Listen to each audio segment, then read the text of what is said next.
real team effort. And I take no special responsibility for this. I think we've all worked cooperatively together to get to this place. But thank you. Thank you. Appreciate your time. Okay, next is our privilege of the floor. I see some familiar names, some new names. So just as a reminder, as we go into privilege of the floor, this is an opportunity for district residents to share concerns and provide input and ask questions. It's not the practice of the board to answer questions immediately or engage in debate or on a particular topic. However, someone from the district will respond to any concerns raised within 24 to 48 hours. Speakers are asked to limit their comments to 5 minutes. We're going to play that a little bit tighter tonight because we do have a pretty packed agenda, so I'll provide a friendly reminder when 5 minutes is up and ask you to wrap up within 30 seconds after that. And if you do have any prepared statements, we'd love for you to leave those with Mrs. Martini, our board secretary. And our first up is Colleen Reckner. There is a microphone if you'd like to use it.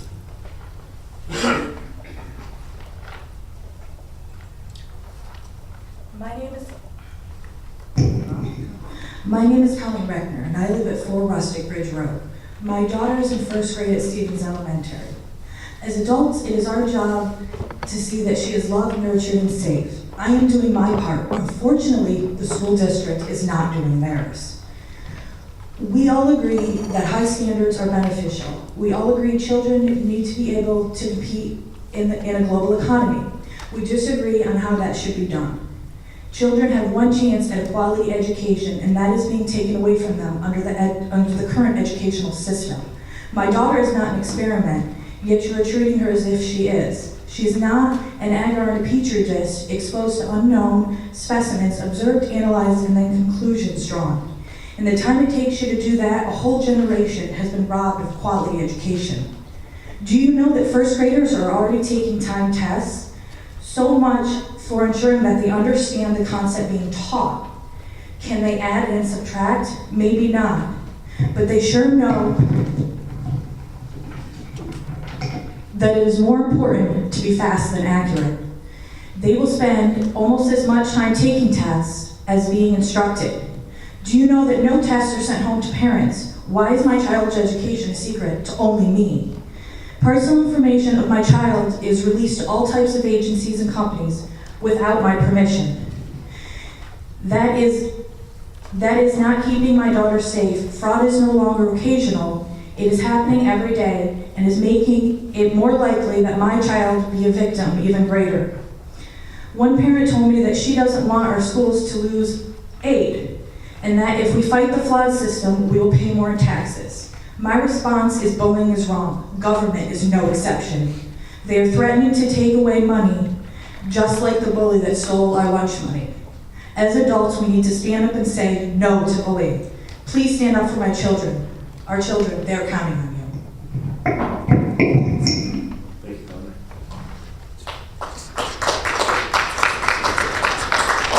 Next we have Patrick Ziegler. We'll work my way up. I got the note I was up third, so I apologize. I do this a lot, as many of you know. I'm the town supervisor here. It's good to see all of you. So I don't know if I need the microphone, but I'll jump on if I need to.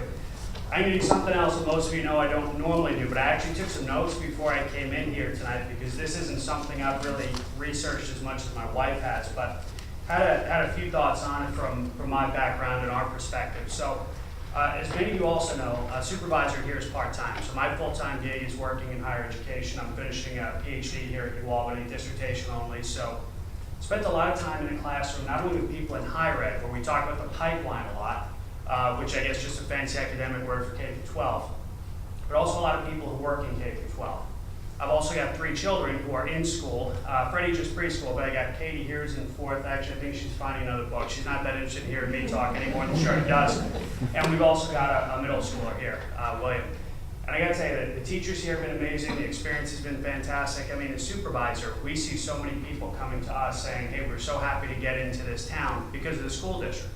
It's funny, I thought they came for me, but apparently they come for all of you, which is fantastic. And the kids here really love the educational experience.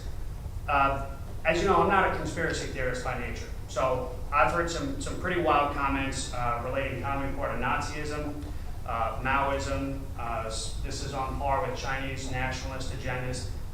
I don't believe any of that, but I'll tell you a few things that I'm concerned about. The first is the comments about higher standards that we often hear. I don't know how many of you, well, I'm sure everyone's on the internet, but how many people look at the things I do. One of the things I found a little while back was the alleged entrance exam that John Adams took to get into Harvard. Our standards are nothing like what they were back then, but of course we now have mass education. We have much greater access to higher education.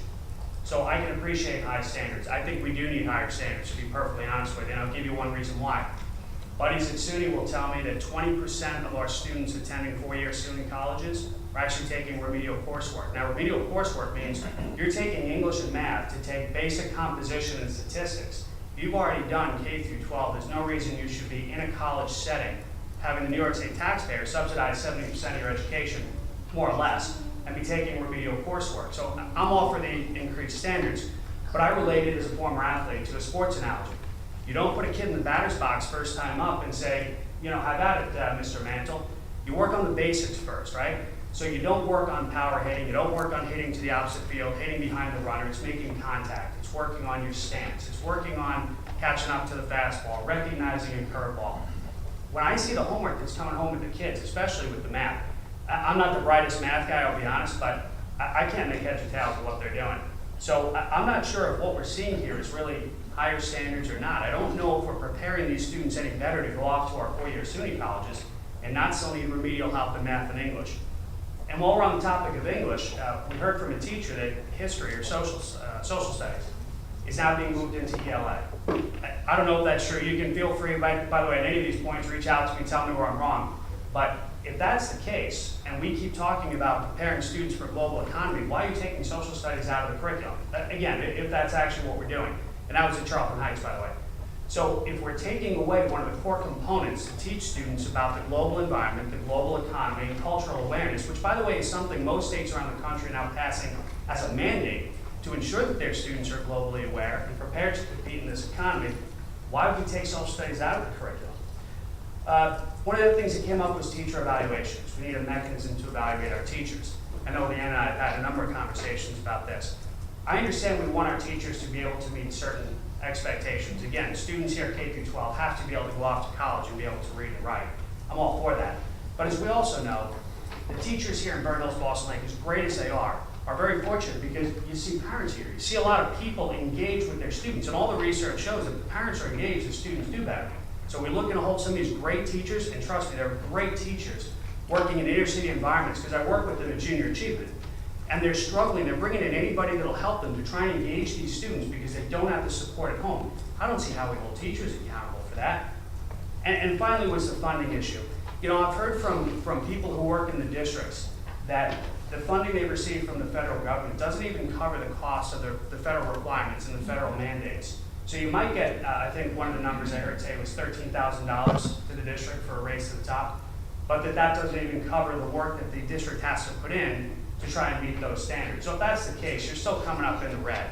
And I know that for me, as a town supervisor, I don't want to be in the red on a project unless it really brings some benefit to our town residents, to all of us.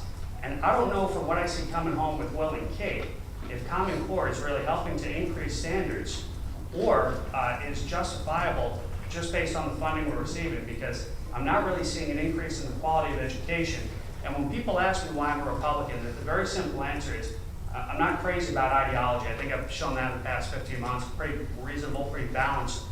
The reason I'm a Republican is because I don't want standards managed out of Washington, and I don't want it done out of Albany. My master's is in history, and John Adams told us in 1787 that if you let too much be managed out of one small capital that is going to govern this country from Canada to Mexico and sea to shining sea, it'll be a debacle, because it can't possibly account for all the differences and variations in this country. And we have a district here that can manage these programs on their own. I think, by the way, going back, what will we have if we take away Common Core? I graduated high school in 1990. We had standards then too. They might have been different standards.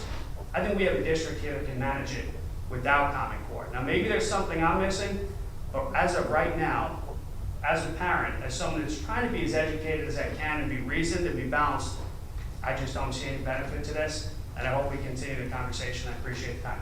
Thanks. Thank you, Patrick. Our next speaker is Jolene, is it Lummis? Lummis. Lummis, okay, Yes. thank you.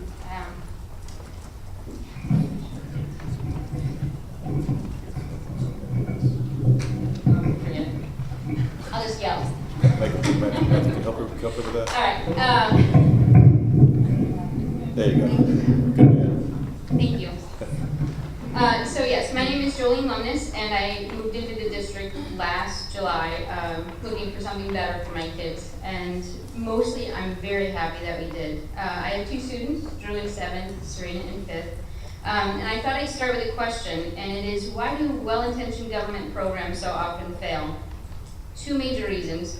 First, government programs often have unintended consequences. The authors of the programs don't consider all the bad things that could happen. Second, the politics of federal spending attracts dishonest people. The people exploit federal programs for the same reason Willie Sutton robs banks. That's where the money is. Federal programs are quickly deflected from their original intent, and these programs are quickly captured by politicians who use them for political purposes. The founders recognized the self-interest nature of mankind, and they wrote a constitution with limited government because they knew that big government would quickly be corrupt and become a political tool to advance the interests of those in power. As citizens, we need to be trained to not look at the glowing rhetoric politicians give us for expanding our government even more. Instead, we must be trained to look at unintended consequences and the political self-interest and corruption that quickly taint so many government programs. I can't take credit for that. These are comments from a columnist named Bill Folsom. He was writing in response to failures in the food stamp program and also the lack of safety and efficiency in the solar panel business. But this same column could be used to describe the education initiatives. I'm not suggesting that well-intended government programs all fail, but we can't forget the unintended consequences of government programs like Prohibition, the Homestead Act, and the war on drugs, just to name a few. I opted my children out of testing. It wasn't because I didn't think they couldn't handle the pressure or because I was jumping on the bandwagon. My children are bright, they can handle pressure. Not testing has brought its own pressure. My kids are forced to sit through lessons that are taught to the test and dealing with adults in their school buildings who are abrasive towards them because they choose not to take the test. Not to mention the hours spent sitting to read while others are taking tests. And then returning their classrooms to see their teachers giving goodie bags and candy to their fellow students who did test. We refuse state testing because I agree with Bert Folsom. I want my children to be aware of a political rhetoric and question government policies. I hope my children do truly learn to think critically so that as they become adults, they and their peers live and work in communities that are aware, one that has the ability to analyze a problem and prepare for unintended consequences. History shows us how a small group of concerned people can make big changes. The American Revolution, abolition, women's rights, civil rights, and the environmental movement all started because a few voices were loud enough to draw attention to the issues that needed a voice. They had an impact and inspired change. I am parents of 175,000 students and counting, hopefully, surely, in the math test to come. And New York are also fighting to be heard. I thank you for listening tonight. But I don't think that all of you are aware of the consequences of Common Core. And just to think about the unintended consequences. Thank you. Thank you, Julie. Our next speaker is Tricia Farmer.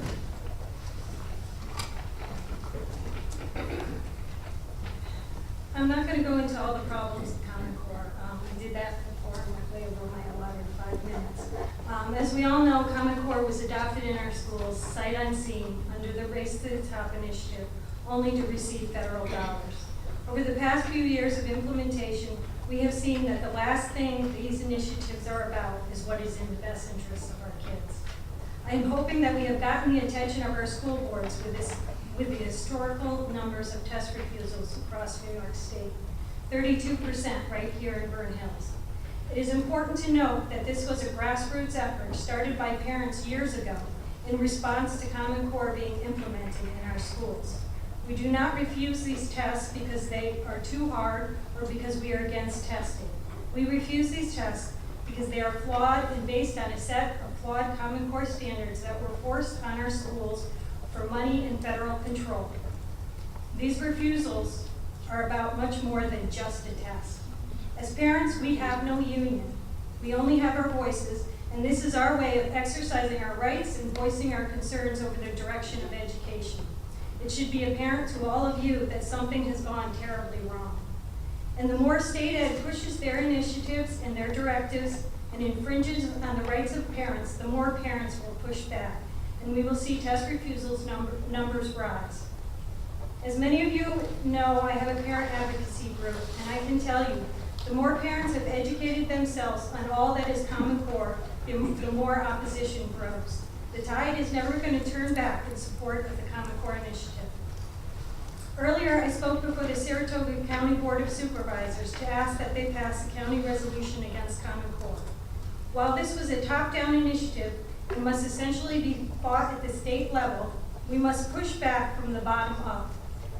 Many counties around the state are beginning to adopt these resolutions, and many New York State school districts have adopted resolutions as well. So tonight I'd like to present to you a sampling of signatures from the Burn Hills community members we were able to reach. I consider it just a sampling because, as previously noted, we have no union to organize or fund great efforts throughout the district, nor do we have access to a district website to disseminate information and surveys to help us reach and educate all of the community. And I'd just like to read the petition to you. We, the undersigned, represent parents, grandparents, teachers, and community members in the Burn Hills Boston Lake School District. We believe that high educational standards are important to the success of our students. We believe that control of our school district should remain local and that curriculum and standards should be approved by our local school board. We believe high-stakes testing with scores being misused and a system of accountability that unfairly rates teachers, principals, and school performance does not realistically or fairly assess a student's knowledge. We too are opposed to the collection of personally identifiable student data that is collected and shared without parental knowledge or consent. Unfortunately, the Regent's reform agenda encompassing both the race to the top and the Common Core learning standards have pushed our state and district in the wrong direction.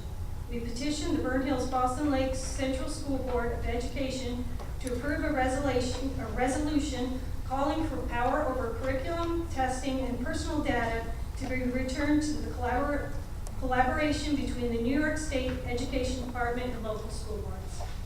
Thank you for your time and attention. Thank you. I'll be able to-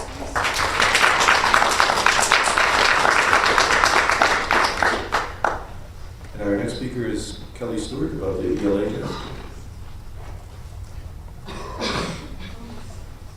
Good evening. This is fun for me to participate in Privilege of the Floor. Normally I sit on the board and listen to Privilege of the Floor. I'm with Patrick. I'm on the town board, so this is fun. I just want to talk very briefly about the testing because I did opt my child out, received a letter which basically kind of sounded discouraging parents from opting their children out, maybe reconsider. I have 3 children in the district, one in middle school, one in high school, and one in elementary school, which makes me just very busy. So only one of my children is actually subject to testing at this time. The first year that the testing was given, we took the test, and when the failure numbers for our district, which I consider a very high-performing district, were astronomical, I said, well, they'll have to fix that. Obviously, whoever wrote the test didn't do a very good job, and it certainly can't measure what our students know. If 70% of them failed, there has to be something wrong. And I didn't tell my very high-achieving PACE student that he had failed the ELA. When I asked him if he wanted to take the test next year, he said, of course I'm going to take the test. Okay, fine, maybe he was an anomaly. The second year, my 7th grader, who was on the principal's list, all 4 quarters, participates in the yearbook club, is in the peer counseling group, and is on the high school track team. Again, took the test, and again failed the test. So I said, well, what is the test measuring? And I called the English department chair, and she was very kind, giving me a long period of her time, and we talked a long time about how she obtained his test results. And we talked for a long time about how this could be. How could a straight A student be deemed not proficient? And why was he moving on in school if he was not proficient? I didn't understand. So we had a long conversation about that.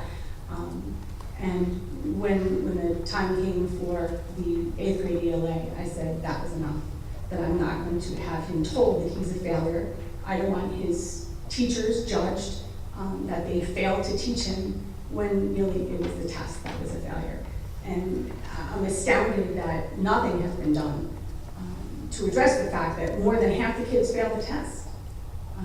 Perhaps the answers are wrong, which I've heard from more than one teacher in the district, that people with master's degrees will sit around and argue over what the correct answer is. How do you expect sixth graders and 5th graders to answer the question correctly when their teachers disagree about what the answer is?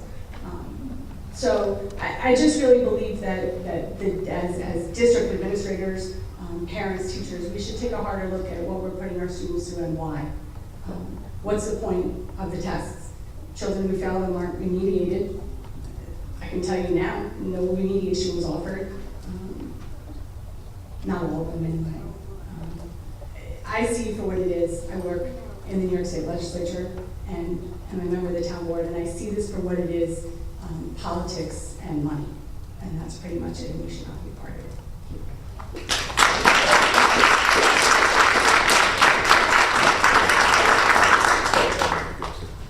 Our next speaker is Teddy Smith, who wants to address about the Common Core.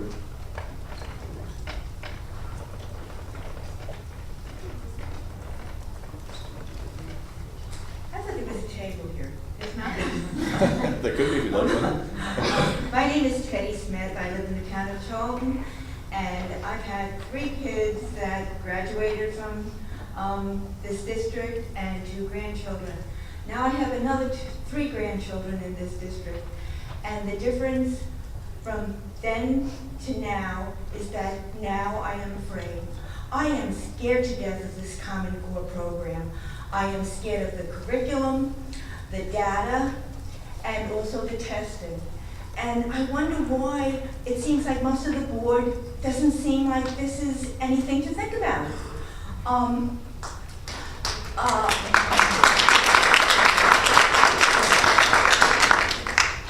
A lot of times people will say, oh, this is something new and the kinks will be ironed out. But they won't be, not by you, because under this Common Core program, you're going to have less and less control. And parental control, we have none. So I really want you to think about what's happening and let's stop it. We can do that. We can stop it. We just have to be brave enough to do so.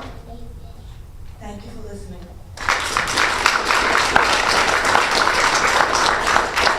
Thank you, Teddy. And our last speaker is Valerie Simpson, who wants to talk about the Common Core.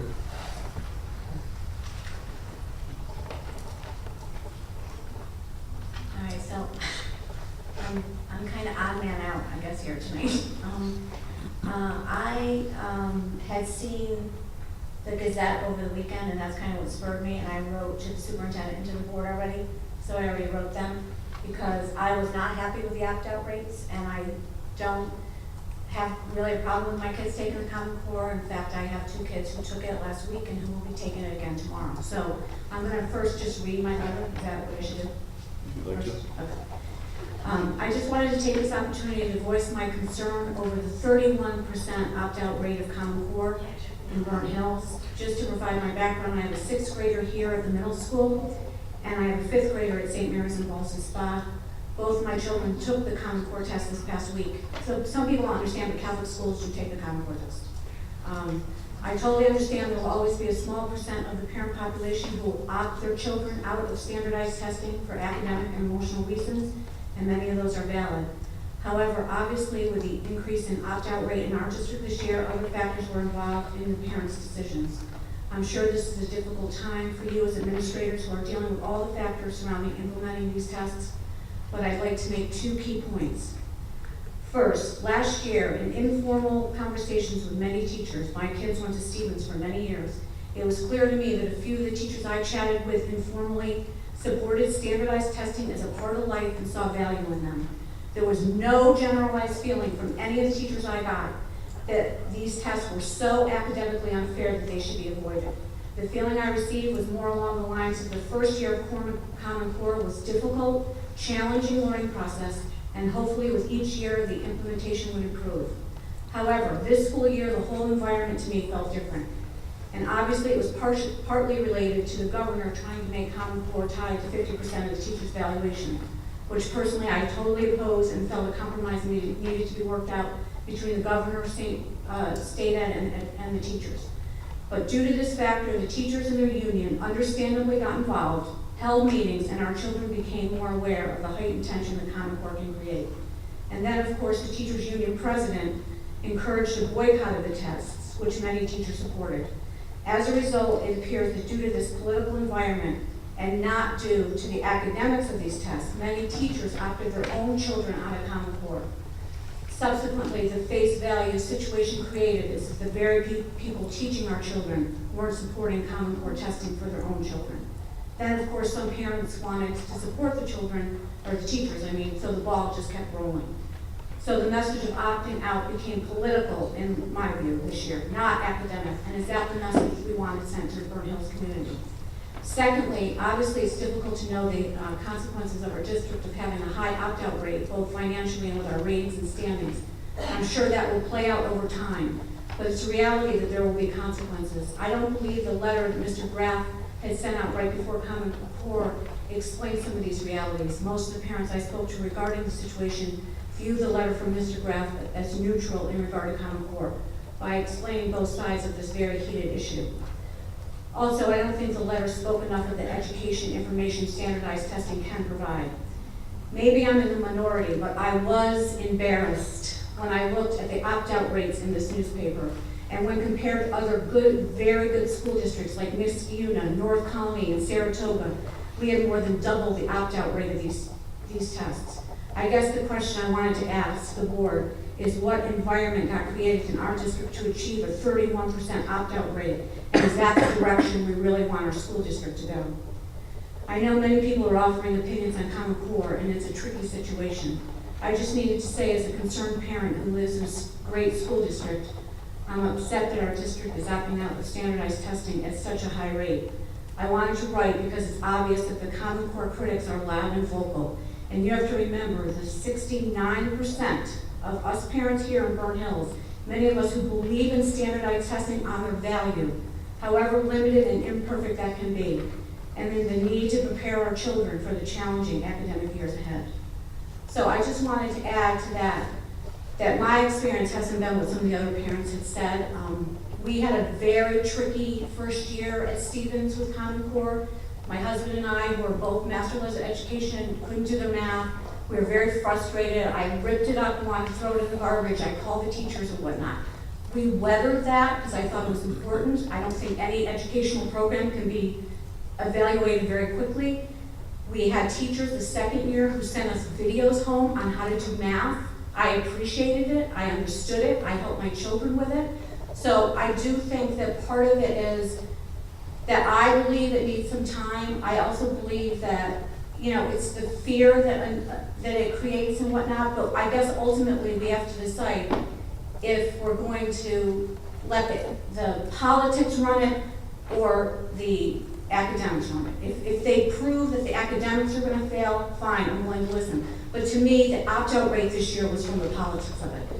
And I just worry because I just like being uncompetitive. I don't know why. I just am. And I just like being in a good school district. And when I saw Niskayuna had a 10% opt-out rate, and then I saw that their superintendent, who I believe they just got, is a big supporter of Common Core, I'm worried about where we're going to be left. And I think those are all valid questions for everybody to answer that's opting out their kids. Where are we going with it? What is the purpose, and where are we going to be left?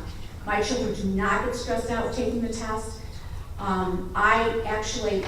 Maybe I'm the weirdo of the whole crew, but I actually print out Common Core sheets for my Catholic school daughter, and she does them. It's not frightening or weird. It's adding and subtracting denominators with different enumerators. I just think it gets so frantic, and sometimes the logistics of the tests, and everybody has to just look at the academics of it and then have them evaluated over time and then make their determination. And I do ultimately worry about if we're opting out at such a high rate, and other school districts that are very competitive, that we've stayed up with Niskayuna or North Colony, Saratoga, are opting out at 10%, where is that going to leave us? I think it's a valid question that everybody has to look into before we do, more of this. Okay. Thank you, Valerie. Okay, I think that concludes our privilege of the floor this evening. Why don't we take a quick 2-minute break, and then we'll get into the action items for this evening.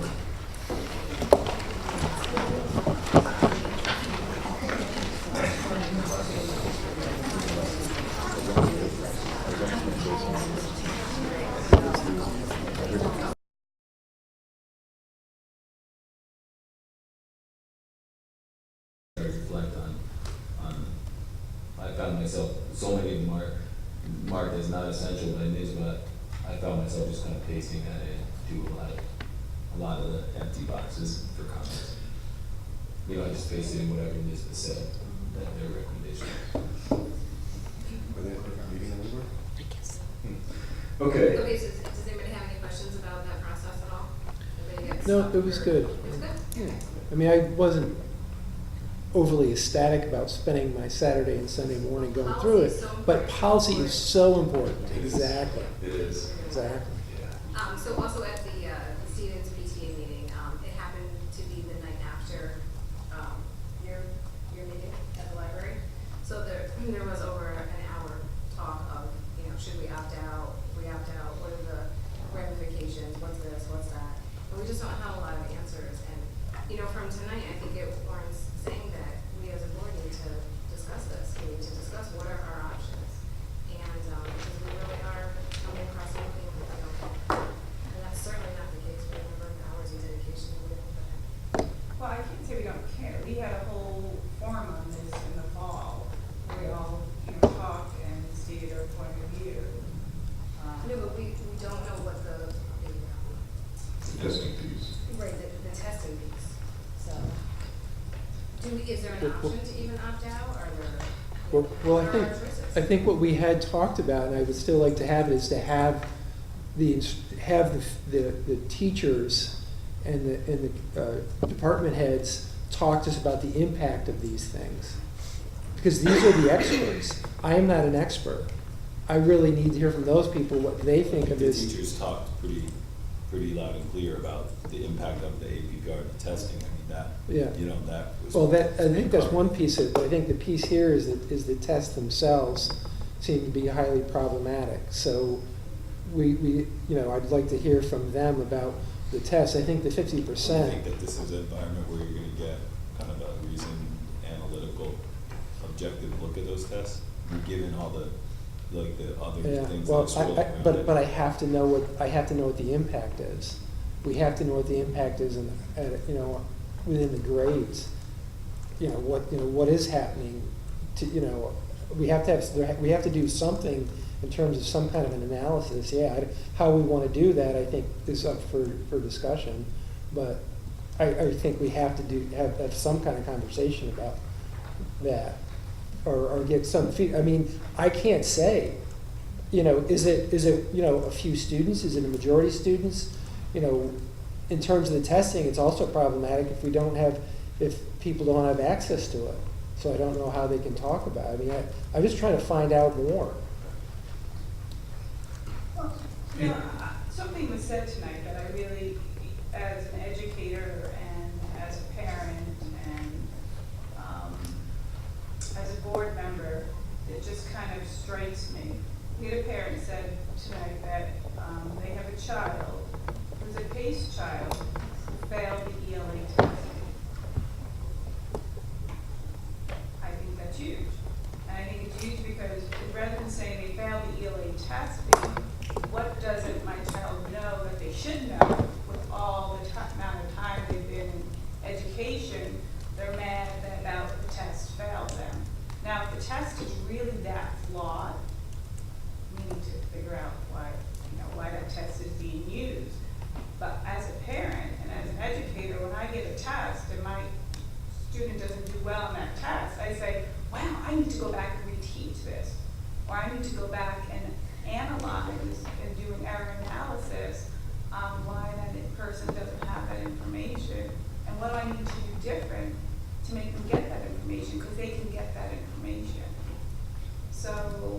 come. The state doesn't release an item analysis anymore, so that is not an option for the teacher. And all of our teachers are saying that's They doing release very well. That is conflicting to what I've been told. 50% of the questions. and I actually the asked K-12 Mr. King supervisors- with the round table, I said, and he says that information is, given for, so I'm getting conflicting, I don't know. You know, to Peter's point, I think it would be good to hear from Kate Gurley and Bill McQuay, because there are some reports available through NERIC that, again, it's not 100% of the assessment, but there are questions where you can get that information. And that information, I know that Kate copied a whole bunch of information and gave it to the teachers so that they had that information when it was released from last year's assessment. As far as, to your point about what is going to be the, consequences of our numbers, we don't know. Right.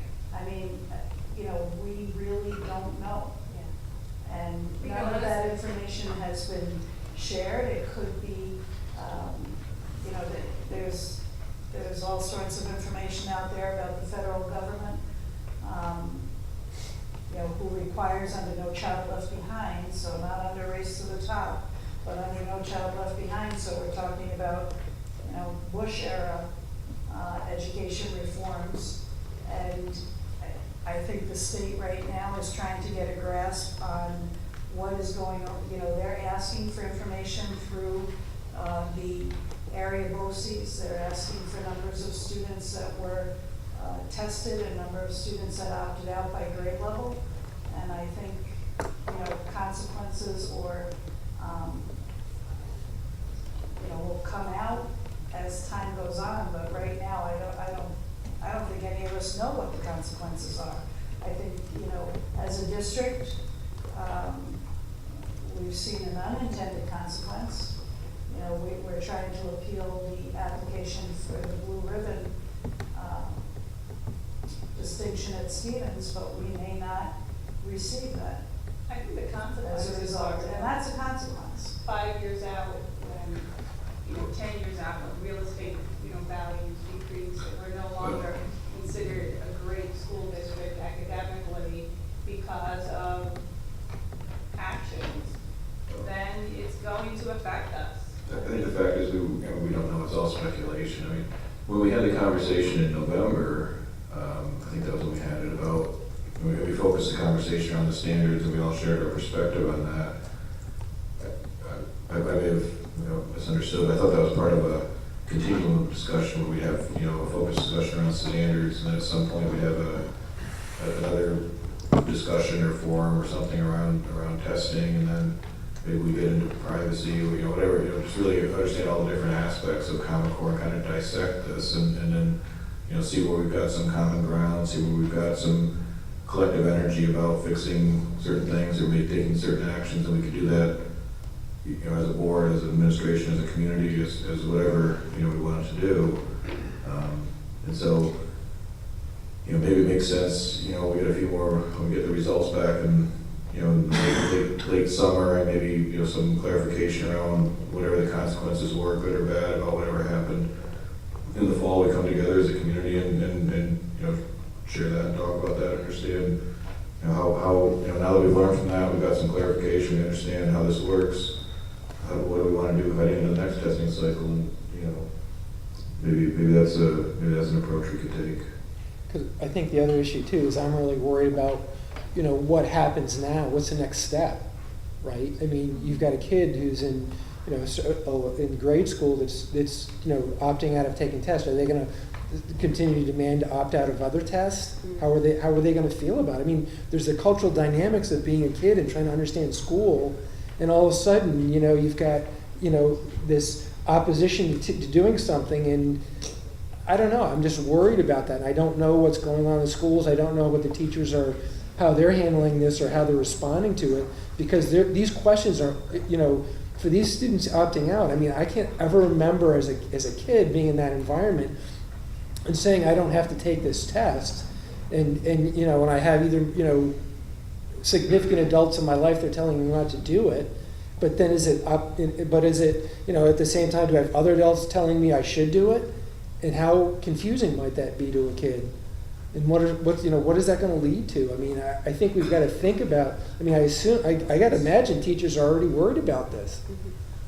But I think 32% of our parents opt their kids out of the test. There's a problem.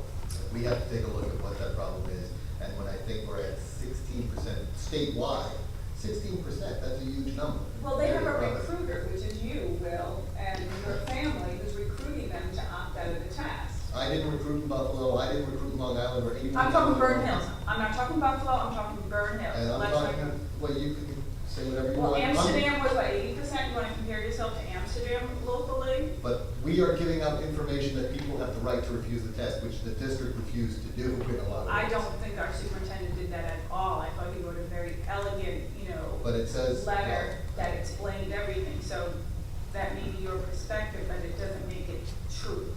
Okay, so, but 32% or 32% of people, for some reason. You're right, because there are people, there are politicians, there are parents, there might even be some teachers and our administrators who are actively using our children as pawns for their own political movement. And if that's what they're doing, then that's what you're doing, and that is the consequence. If you are going to refuse to see that there's a problem and that all of these people across the state have a problem with this system, then your eyes are closed and you're blind to it. My And I don't eyes know are what- not closed. They and I apparently am are, not because you're blind. saying it's just a whole bunch of loud people saying that they made this happen. And I'm not gonna get into that argument. But I just wanna bring up something that Tammy Flint brought up at the rally, which I thought was really, really important. 1982, she's been here, 30 years. She talked about over the years of reduction of 18 years of art in middle school, a trend towards student less. It was 20 weeks of art, and it was during the budget reductions because they were open mandated. But Oh, it but- wasn't 18 weeks, it was 20 weeks, to be honest with you. Well, that only says Even more. worse. A trend towards students not having enough time, more dependent on teachers looking to us to provide a formula to follow because the notion to follow road steps is intuitive already. More reticent to make independent decisions in the problem-solving process. So you're saying our K through 12 administrators who have come and presented and said, these are the things we like about, these are the people who we have actively put in these roles and we have trusted in these roles, who work with these teachers, are staying here and they have lied to us over the years about what is going on. You're telling me Kate Gurley, Bill McQuay, all of them have just kind of just snowballed the entire board here about everything. Absolutely not. I think we have great teachers, and I think they do everything they can to get around these systems. I'm saying the system is broken, these tests are broken, and this is finally a result of everybody saying, I've had enough. You're saying 30% of the time is dedicated to tests in this school that don't even count towards my kids, that I can't even see the results. I mean, this is a problem, and if you don't want to see it, that's up to you. But when this many people speak out in the state and say that this is a problem, go that step when a lot of districts were telling people, no, you can't opt out, no, you shouldn't do this, no, we're going to lose funding. These people are saying, it's that important to us that we are going to take our kids out, that we're going to take that chance, that we're going to say, you're not going to do this, Alex, because we think it's really important. And there's other reasons you have to take the other test, you have to listen to your teachers, but this is something so important to us that we're saying no in this case. That's what we're teaching them, and that's what we're telling them, and that's what when you have that many people upset, you have to start listening, and somebody has to start thinking of what the problem is. But I think for me, right now, I'm on the board of Burn Hills, Boston Lake Central Schools, and that's what I care about. I care about those other things, but that's outside of this. So I have to think, right now my concern is, what's the fallout from this? I agree with it's problematic. Well, there's no question in my mind when you have some of the issues that have come up that there's problems with. There's no questions in anybody's mind here on this board, I think, that New York State and the State Education Department has done a very poor job of implementing these standards. But where do we go from here? And that's the question we really need to think about, because it's impacting our kids today, tomorrow, and next year. It's impacting our teachers every day. So that's what we have to find out. We have to find out what's going on, find out how we can support our teachers, how we can support the learning that goes on in our schools, and get it. And I really don't want to have any more political arguments. If you and I want to talk about politics outside of this, and something that I can't control as a board member, that's great. I would be more than happy to have those conversations and have a nice, maybe even have a meal together and talk about it. That's great. But in terms of this board, I don't have the control. I cannot I cannot say to the state education department, we will not support your policy, because I won't be sitting on the board anymore. That's the bottom line. And if I'm not sitting on the board, what can I do to contribute to our students and to our teachers?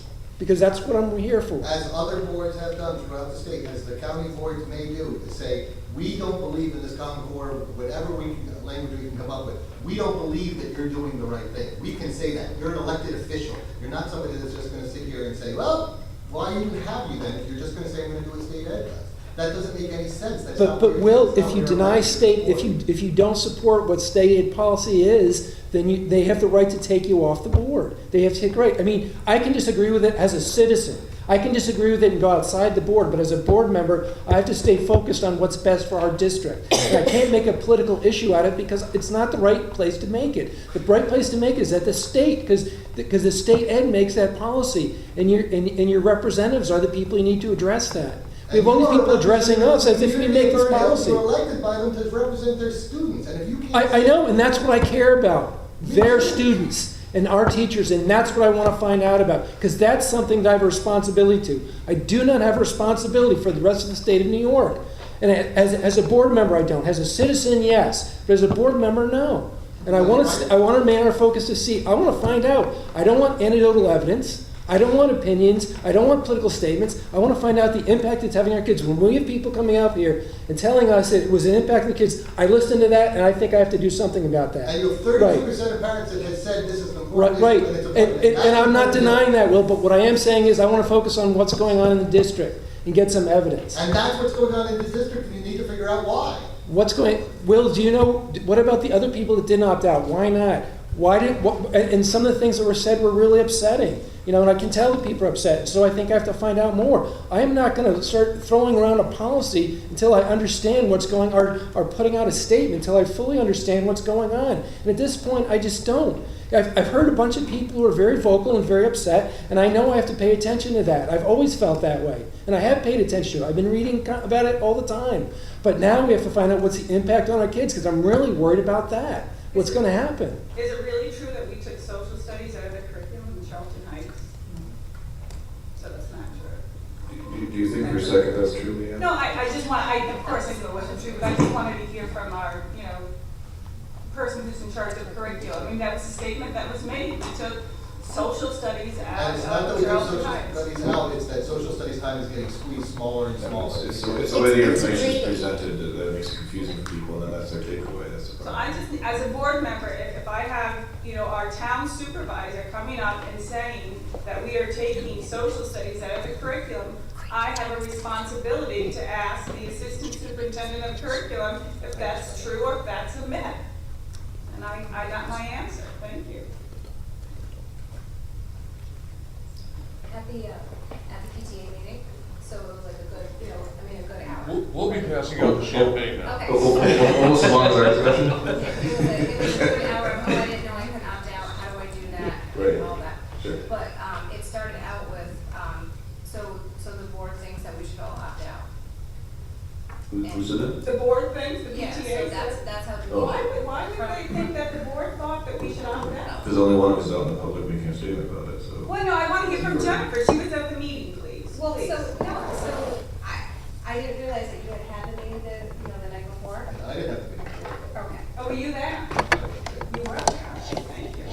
And so I said no, the board never made a statement like that. And then they said, well, we were at the meeting, and then, just it goes like this, and everybody has to say something. James was in it too, though. But, So the PTA thought the board, Stevens PTA thought the board wanted them to opt out. No wonder he was giving high opt-out rate. That would make a lot of sense. Their message was the board wants them to opt out. not that everybody thought that, but someone said that's what the board wants. I don't really speak on behalf of the whole board. And I've never spoken on the board, and at that meeting specifically said, I have a board member today, the board did not agree with me on these issues. So that was said at the meeting. And I just think it's parents sometimes to put the different hats on. And I get it. It is, as an elected leader who fought against Common Core to be on this board, I'm not going to say I'm not going to speak for my mind. No, and look, we you're right. I mean, we're board members, we're parents, we're citizens, we're taxpayers. You know, we play a lot of roles in the district, and so you know, we have to be free to, you know, to do that, I guess. So, you know, look, this is, I think the challenge right now is we're, you know, in poker we call it a game of incomplete information. I think we're in a game of incomplete information right now because we just really don't know.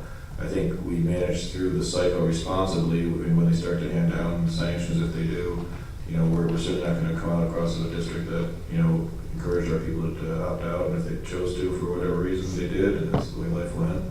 And then we'll manage through the fall. And I think in the fall we'll probably have a better understanding. I think that's a great time to come back together and talk about it with whatever format we think makes sense at the time. And we'll understand, you know, more about consequences, good and bad. We'll understand more about what the test results look like, if there's any meaning to it. We'll understand if our rating in the community, you know, amongst our competition, you know, changes, what that means one way or the other. So, a lot of, you know, obviously a lot of energy and emotion around this right now, and that's, you know, not going to go away. We need to, you know, again, and our role is to understand and do what's best for the district and drive student achievement. And that's going to continue to be our focus.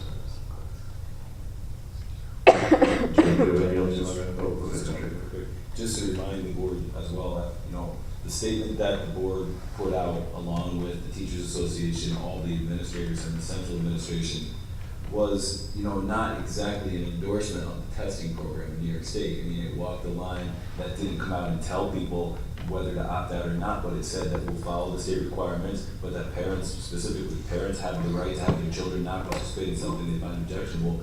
We will make alternate arrangements for students who refuse the test. And to John's point, I think that we tried very hard to walk the middle ground in this, understanding that there was two different factions that were upset with the testing. There was the Teachers Association, who made it very clear that they're unhappy with the process for a different set of reasons than the people who are upset with the Common Core standards and its effect on testing. And it was, you know, our job as leaders, I think, is to kind of move through carefully, considerately, making sure that students aren't harmed. No one stopped a student who, a parent who knows their kids best, might have thought would be harmed by a test from not taking the test. At the same time, I got plenty of letters and feedback that pretty much every side of the coin, you know, we didn't let people know, we did let people know, we didn't say enough, we said too much. We had the same conversation a couple board meetings ago about how we shouldn't say X, Y, and Z would be the consequences. After the things at Stevens, you know, we heard people say, why didn't you let us know what the consequences were going to be? So, you know, we had to just take it all in stride and follow kind of a measured, careful approach, and always, you know, looking at the whole big picture. One of the other big picture things that's going on is the federal approach to the education, Elementary and Secondary Education Act. That is going to bring some pretty sweeping changes to the federal approach, definitely a swing of the pendulum back, it looks like, to not having these federal requirements. Now, that's not going to change the state's requirements right now, but the state, you can see, as fickle as they are, you know, right now we don't have a commissioner of education.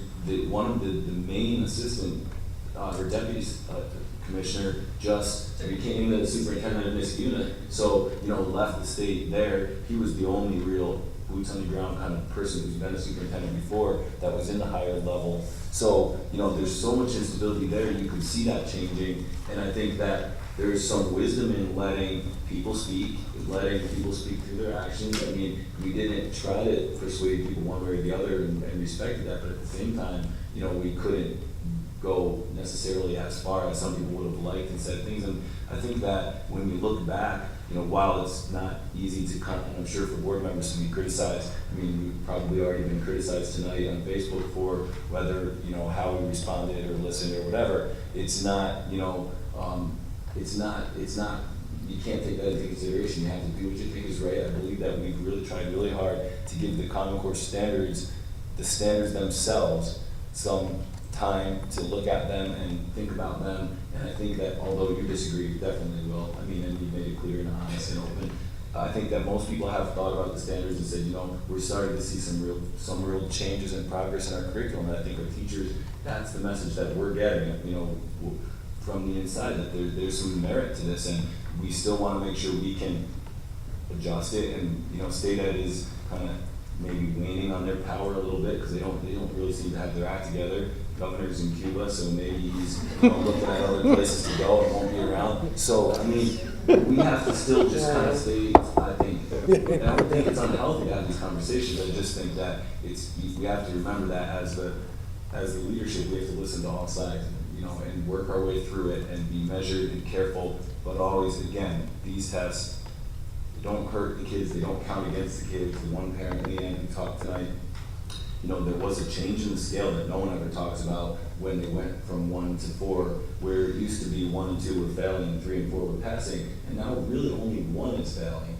and 2 is basic, and 3 is proficient, and 4 is exceeds the standards. And so to be in that 2 range and the high 2 doesn't mean you're failing the test. It means that there might be some areas that, according to these tests, which again nobody argues are not.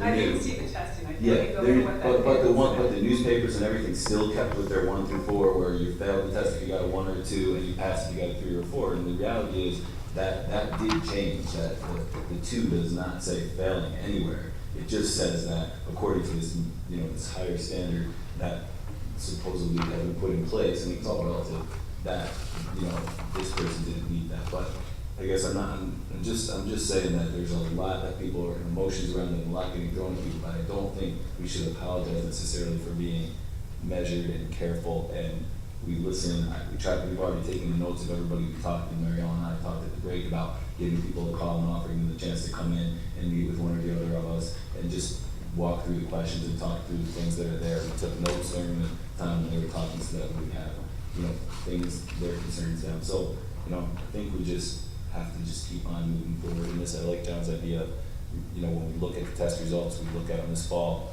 through that lens, and as much information as we can get about the test, we look at and, see where we are politically at that time, and just keep on resisting the urge to have too much of a knee-jerk reaction to it all. So up until then, there's nothing that the board should be doing or communicating or? And that's up to you as a board. I'm just telling you how I personally feel and how I've tried to walk through this, and as a board, you guys can decide. I mean, as John says, everything else here is speculation. I mean, you just, you don't know. You don't know what's gonna come back. You don't know what's forward. You don't know. They might say there are repercussions. They might say there's no repercussions. You just don't know. I don't think they know. It might change. Everybody's in uncharted territory right now, so, really the ball's in state ed's hands at this point to figure out what to do next. We did our best to administer the test. We did it in good faith. We'll do it again tomorrow through Friday, and then we'll get on with the business of the next thing in education.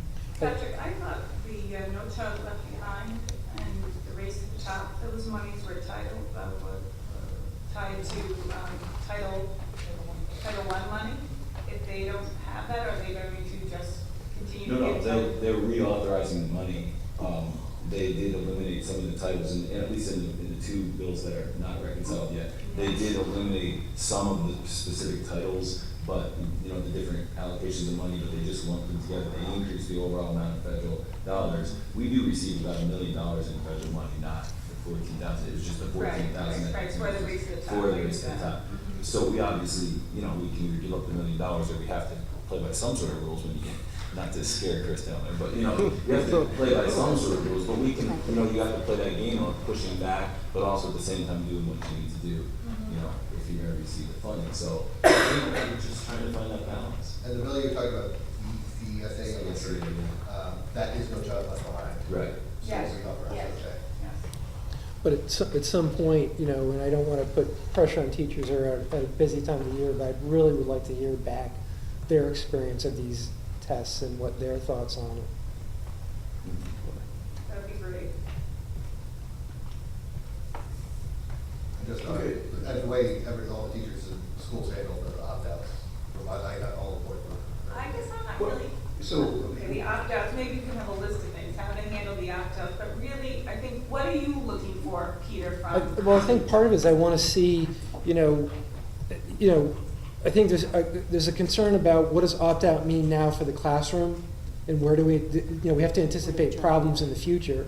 And secondly, what was their experience of their students taking the test? Were students experience of really, them taking the test. right, so were the students really upset? And then thirdly, what do the teachers think about this test? Is it, and I don't know, I'm not sure how much, because they're so restrictive about being able to see what the test is. I want to know whether the tests, they believe the tests are appropriate for what it is that they're teaching and for the grade level they're at. Well, when Willie mentioned about everybody handling it well, I was concerned. I think it was Jolene. I was making notes, not ignoring people as they thought it was on Facebook. But my notes here, Jolene says, adults are abusive to those that opted out. They gave candy to test takers and not to those who didn't. Was there some of the stuff going on? I only heard about that in something in Stevens, but otherwise everything else I heard was. Well, in Lily's class, you got candy whether you took the test or not, because she was very mad and she thought the kids who didn't take the test should not have gotten the candy. Everybody was trophies. Neither side's ever had. I said, just be happy you got the candy, just move on. I don't think anybody was singled out, but I know the kids got, and they were very happy. The kids that took the They test. did, and actually, I I don't think know the if kids the in kindergarten, they made it, just taking the test, here you go, it's like a Tootsie Roll or something. Just a positive thing to, Yeah. Can I remember? I don't think that's it. and I guess the kids who didn't take the test also got the candy, which, But but the how- numbers you said increased dramatically Monday to Tuesday too, so I mean, what you were counting on and then what actually happened and having to handle that. Yeah, I would say dramatically, but there was definitely numbers. They decreased dramatically over the weekend, heading into the numbers I gave you guys Friday, to see the numbers when it actually happened. There were some parents who opted out after part one, which unfortunately then they don't do autographs. Just if, for whatever. Jim, do you have anything else to report?